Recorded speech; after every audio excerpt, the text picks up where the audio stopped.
আসসালামু আলাইকুম রহমতুল্লাহ। আশা করি অনেক অনেক অনেক অনেক ভালো আছেন। এখন দেখেন আমরা দেখতে দেখতে কিন্তু 13 নম্বর ক্লাসে চলে আসলাম। সবাই পার্টস অফ স্পিচ নিয়ে অনেক উদ্বিগ্ন ছিল যে স্যার পার্টস অফ স্পিচের ক্লাস কেন দিচ্ছেন না, পার্টস অফ স্পিচের ক্লাস কেন দিচ্ছেন না। ভাই পার্টস অফ স্পিচ কিন্তু ধরতে কিন্তু শেষ হয়ে যাচ্ছে।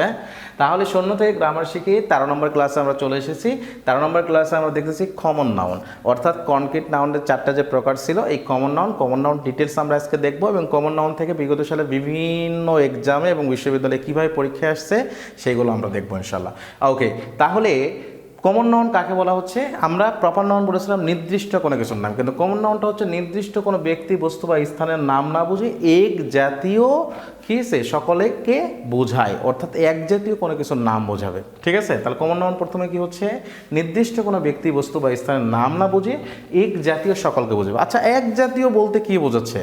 এই যে ফেন বলা হয়েছে, কমন নাউন অবশ্যই কিন্তু গণনা করা যাবে, এটা মাথায় রাখতে হবে। তাহলে কমন নাউন এই যে ফেন বলা হয়েছে, ফেন গণনা করা যায়, তাহলে এটা একটা কি সাধারণ নাম? তার মানে এই ফেনের অনেকগুলো জাত আছে। যেমন এটা হচ্ছে মার্কার পেন। আবার যদি আমরা আসি, যেমন অনেক বল পেন আছে, ঠিক আছে, তারপর জেল পেন আছে। আমি এখানে কোনো পেন পাচ্ছি না আমার টেবিলের উপরে।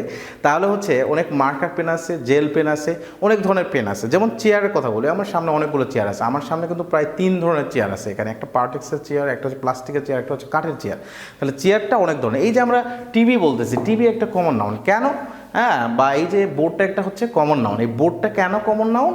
বোর্ড হচ্ছে অনেক ধরনের বোর্ড আছে, যেমন হোয়াইট বোর্ড, তারপরে হচ্ছে ব্ল্যাক বোর্ড, তারপর হচ্ছে স্মার্ট বোর্ড, বিভিন্ন ধরনের বোর্ড কিন্তু আছে। তারপরে আমরা যদি আসি টিভি বলি, টিভি অনেক ধরনের আছে। স্মার্ট বোর্ড, জেনারেল টিভি যেটা আছে, স্মার্ট টিভি বা জেনারেল টিভি, এই ধরনের লাইট প্রত্যেকটা এগুলো যা দেখতেছি আমরা, এগুলো বিভিন্ন ধরনের আছে। যেমন ফ্যান সিলিং ফ্যান হয়, আবার ঠিক আছে টেবিল ফ্যান হয়। ক্লিয়ার? তাহলে এই ধরনের যতগুলো আছে, এই যে ওয়াল এখানে আমরা দেখতেছি, এই ওয়ালটা কমন নাউন, কারণ ওয়াল অনেক ধরনের হয়। এই ওয়ালটা জেনারেলভাবে একটা ওয়াল বুঝেছে। এই ওয়ালটা এখানে আছে সিমেন্ট ইটের তৈরি, আবার হচ্ছে পার্টিক্সের তৈরি, আবার গ্লাসের ওয়াল, বিভিন্ন ধরনের ওয়াল হয়ে থাকে। তাহলে একই জাত, অর্থাৎ একটা নাম বোঝাবে কিন্তু এর ভিতরে অনেকগুলো শ্রেণী থাকবে। একটা নাম বোঝাবে কিন্তু এর ভিতরে কী থাকবে? অনেকগুলো শ্রেণী থাকবে। বা একদম সহজ কথা যদি আমরা বলি, সাধারণ কোনো কিছুর নামকেই কী বলা হচ্ছে? কমন নাউন বলা হচ্ছে। তাহলে কমন নাউন মানে নির্দিষ্ট না বুঝে সাধারণভাবে বলা হবে। যেমন আমি একজন টিচার, এটা আমার একটা সাধারণ নাম। টিচার বাংলাদেশে অনেক আছে, কিন্তু আরমান স্যার কিন্তু একটাই। ঠিক আছে, আরমান স্যার যখন একটা নির্দিষ্ট ব্যক্তি অবস্থার নাম বলা হচ্ছে তখন সেটা প্রপার নাউন, কিন্তু সাধারণভাবে আরমান স্যারের যে পরিচয়, যে একটা টিচারটা হচ্ছে কমন নাউন। ক্লিয়ার? বয়, গার্ল, আরও যেগুলো আছে সবগুলো এগুলো হচ্ছে কমন নাউন। ক্লিয়ার? আশা করি কমন নাউন আর কোনো ঝামেলা থাকার কথা না। এই কমন নাউন কখনো একা একা বসতে পারে না। সবচাইতে বেশি প্রশ্ন আসে এখান থেকে, অর্থাৎ কারেকশন থেকে যতগুলো প্রশ্ন আসে এই কমন নাউনের ঝামেলাগুলোই দিয়ে থাকে। তাহলে এই কমন নাউন কখনো একা একা বসতে পারে না। এদের পূর্বে হয় আর্টিকেল অবলিক ডিটারমিনার বসবে, অথবা এগুলো প্লুরাল হয়ে বসতে হবে।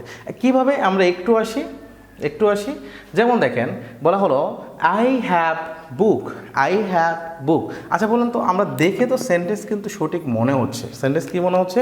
আমরা জেনারেলভাবে যদি যারা আমরা ইংলিশ একটু আমার মতো কম পারেন, বিশেষ করে যারা, তারা কিন্তু ডিরেক্ট দিনদিদাই বলে দেবেন যে আই হ্যাভ বুক মানে আমার একটি বই আছে। তাই এটা সেন্টেন্স তো কঠিন, মানে সহজই আছে এবং সঠিক আছে, সহজ সেন্টেন্সটা। তাহলে এখানে কিন্তু দেখেন সূক্ষ্ম পার্থক্যটা হচ্ছে এই বুকটা হচ্ছে কমন নাউন। বুকটা কি? একটা কমন নাউন। তাহলে কমন নাউন কখনো একা একা বসে না। আর যেহেতু কমন নাউন একা একা বসে না, তার মানে এই সেন্টেন্সটা সঠিক না। ক্লিয়ার? তাহলে নিচে আসি। যেমন দেখলাম আই হ্যাভ আ বুক, আমার একটি বই আছে। যেমন দেখেন বইয়ের পূর্বে কি বসছে? একটি আর্টিকেল বসেছে। সুতরাং তখন এটা কি হয়ে গেছে? কারেক্ট। ঠিক আছে, আবার বললাম আই হ্যাভ সাম বুকস। এই সাম হচ্ছে একটা ডিটারমিনার, অথবা সাম যদি বাদও দেই, আই হ্যাভ বুকস যদি বলি, তাও সেন্টেন্স কারেক্ট। কারণ এটা হয় ডিটারমিনার গ্রহণ করবে, নাহলে আর্টিকেল গ্রহণ করবে, না হলে একা একা বসতে গেলে সেটা প্লুরাল হয়ে বসতে হবে। আদারওয়াইজ যদি সিঙ্গুলার হয়ে কখনো একা একা বসে, তখন সেটা সেন্টেন্স হবে না। ক্লিয়ার তো হওয়ার কথা? তাহলে পরে আসি। তাহলে দেখি, আমরা কিন্তু অলরেডি বুঝছি, এখানে স্পেশাল কিছু নোট দিয়েছি। স্পেশাল নোটের মধ্যে দেওয়া আছে যে কমন নাউনের সাথে এস বাই এস যুক্ত করলে জেনারেলভাবে আমাদের প্লুরাল নাউন করা হয়। এগুলো আমরা আবার আসবো, নাউন, সিঙ্গুলার, প্লুরাল সব নিয়ে আমরা ডিটেলস আলোচনা করবো। ভাই টেনশন নেওয়ার দরকার নেই। এখানে বলা হয়েছে অ্যাডজেক্টিভের পূর্বে যে দা দেওয়া হয়, অ্যাডজেক্টিভের পূর্বে কী দেওয়া হয়? দা দেওয়া হয়, তাহলে তখন সেটা প্লুরাল কমন নাউন হয়ে যায়। আর এই প্লুরাল নাউন, সিঙ্গুলার, মানে নাউনগুলো সিঙ্গুলার, প্লুরাল আপনার জানলে কি হবে? এইগুলো জানলে আপনার সাবজেক্ট ভার্ব এগ্রিমেন্টের সামনে যে বিষয়টা আসছে, বা ইংলিশের সাবজেক্টের মগজ বলে একটা কথা আছে, অর্থাৎ কোন সাবজেক্টের পর কোন ভার্ব বসাবেন, সাবজেক্টের সিঙ্গুলার হয় তারা ভার্বের সিঙ্গুলার বসাতে হবে, সাবজেক্টের প্লুরাল হয় ভার্বের কী বসাতে হবে, প্লুরাল বসাতে হবে। তো এই জিনিসগুলো আপনি কীভাবে বসাবেন, এইগুলো বসানোর জন্য কিন্তু এইগুলো জানা আপনার দরকার, একদম ফরজা আইন, ঠিক আছে। তাহলে এখানে বলা হয়েছে যে দেখেন অ্যাডজেক্টিভের পূর্বে দা বসলে সেটা প্লুরাল কমন নাউন হয়ে যায়, তখন প্লুরাল অর্থাৎ ভার্ব হবে প্লুরাল। যেমন দেখেন দ্য ফোর, তখন প্লুরাল হয়ে গেছে the four are always happy, always are happy.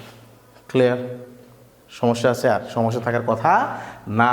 তারপরে আসি, এখানে ওই জিনিসটাই বলা হয়েছে অ্যাডজেক্টিভের সাথে কখনো এস বাই এস যুক্ত করা হয় না, অ্যাডজেক্টিভের সাথে কখনো এস বাই এস যুক্ত করা হয় না। তাহলে এখন আসি এই প্রশ্নগুলো দেখেন কিভাবে পরীক্ষায় আসছে ভাই। এই যে দেখেন আপনারা বলতেছেন এই প্রশ্নগুলো বিসিএসসি আসছে, দশম বিসিএসসি আসছে, তার বিভিন্ন বিশ্ববিদ্যালয়ে আসছে, ঠিক আছে। তাহলে কীভাবে আসছে দেখেন, আবার এই দেখেন প্রথম শিক্ষক, তারপরে প্রাক প্রাথমিক শিক্ষক ইয়েতে আসছে, মানে পরীক্ষায় বিভিন্নভাবে কিন্তু এইখান থেকে আসতেছে। আচ্ছা দেখেন কিভাবে আসছে, এটা বলা হয়েছে কি what kind of noun is girl, গার্লটা কোন নাউন, আমরা প্রথমে বললাম যে বয়, গার্ল, স্টুডেন্টস, এগুলো সবগুলো কি নাউন, সাধারণ একটা নাম বোঝাচ্ছে। তাহলে এখন আসি গার্ল, তাহলে গার্ল হচ্ছে প্রপার নাউন, নির্দিষ্ট কোনো কিছু বোঝাচ্ছে না, তার মানে এটা কি নাউন না, কমন নাউন না। তারপরে আসি মেটেরিয়াল নাউন, মেটেরিয়াল নাউন হচ্ছে পদার্থ জাতীয়, তার মানে গার্ল কোনো পদার্থ জাতীয় কোনো নাম না। তারপর সমষ্টিবাচক নামও না, তার মানে কালেকটিভ নাউন, তাহলে কোন নাউন, কমন নাউন। গার্লটা কোন নাউন, কমন নাউন। ক্লিয়ার কি না? পরের প্রশ্ন যদি আমরা দেখি তাহলে দেখবো the elephant has great strength, মানে ইলিফ্যান্ট হাতির প্রচুর শক্তি আছে। তাহলে এখানে দ্য ইলিফ্যান্ট শব্দটি কোন নাউন, কোন নাউন, তাহলে আমরা একটু দেখি কোন নাউন, ইলিফ্যান্ট শব্দটি তাহলে প্রপার নাউন, নির্দিষ্ট কোনো নাম বোঝায় না। ইলিফ্যান্ট দ্বারা হাতির কোনো নির্দিষ্ট একটা জাত, এক জাতীয়, হাতি অনেক জাত আছে, ঠিক আছে, তাহলে নির্দিষ্ট না, তার মানে প্রপার নাউন না। তাহলে কালেকটিভ মানে সমষ্টিবাচক কোনো নাম বোঝায়, হাতির কোনো দল টল এরকম বোঝায়, ম্যাটেরিয়াল না, বোঝায় না, ম্যাটেরিয়াল মানে পদার্থ হয়েছে, তাহলে হবে কি common noun. I recognised your voice at once, Rajshahi বিশ্ববিদ্যালয়ে এসেছে, I recognised your voice at once, এখানে ভয়েসটা কোন ভয়েস, আন্ডারলাইনটা পরে নেই, ভয়েসটা কোন নাউন। আচ্ছা এখন বলেন তো ভয়েস বলতে কি নির্দিষ্ট কোনো ভয়েস বোঝানো হচ্ছে না, অ্যাবস্ট্রাক্ট নাউন, আচ্ছা ভয়েস কিন্তু কান দ্বারা শোনা যায়, সুতরাং এটা কিন্তু কনক্রিট নাউন, ঠিক আছে, এটা অ্যাবস্ট্রাক্ট নাউন হতে পারে না, তার সমষ্টিবাচক কোনো নামও বোঝায় না, তার মানে এটা কি নাউন, কমন নাউন। কেন কমন নাউন জেনারেলভাবে কি শোনা যাচ্ছে, তার মানে অবশ্যই কনক্রিট নাউন। আর যেহেতু এই যে কমন নাউনের পূর্বে সচরাচর কি বসে, ডিটারমিনার বসে, আর যেহেতু ইউর এখানে একটা ডিটারমিনার, যার কারণে এটা কমন নাউন হয়েছে। ক্লিয়ার কিনা? তাহলে এই যে আমরা নাউনগুলো শিখতেছি, এই নাউনগুলো শিখে এইগুলো কীভাবে আমরা আবার আমাদের বাস্তব লাইফে আমরা কি করতে পারো, ব্যবহার করতে পারি, সেটাও আমরা কিন্তু শিখতেছি, মানে শেখার উপকারিতা সহ আমরা শিখেছি। এবং এটা শিখলে আশা করি আপনি যেই লেভেলের স্টুডেন্ট হন, আপনি জব প্রার্থী হন, আপনি একদম বেসিক লেভেলের স্টুডেন্ট হন, ঠিক আছে, ক্লাস 9 যে কোনো ক্লাসেরই হন, that would be more benefited for you. আমরা এইভাবেই কিন্তু শিখেছি, শূন্য থেকে ইংলিশ শেখার কোর্সটা একটা বেস্ট কোর্স হবে if you use this course. যদি এটা আপনি ভালো করে শিখেন, ক্লাসগুলো এনজয় করেন, তাহলে এটা একটা বেস্ট কোর্স হবে।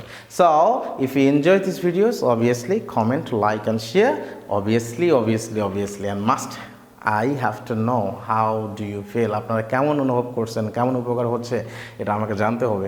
সো আমাদের আবারও নেক্সট ক্লাসে আমরা চলে আসবো ইনশাআল্লাহ অন্য এর পরের টপিকটা নিয়ে। So best of luck till then, আল্লাহ হাফিজ, আসসালামু আলাইকুম ওয়া রাহমাতুল্লাহ।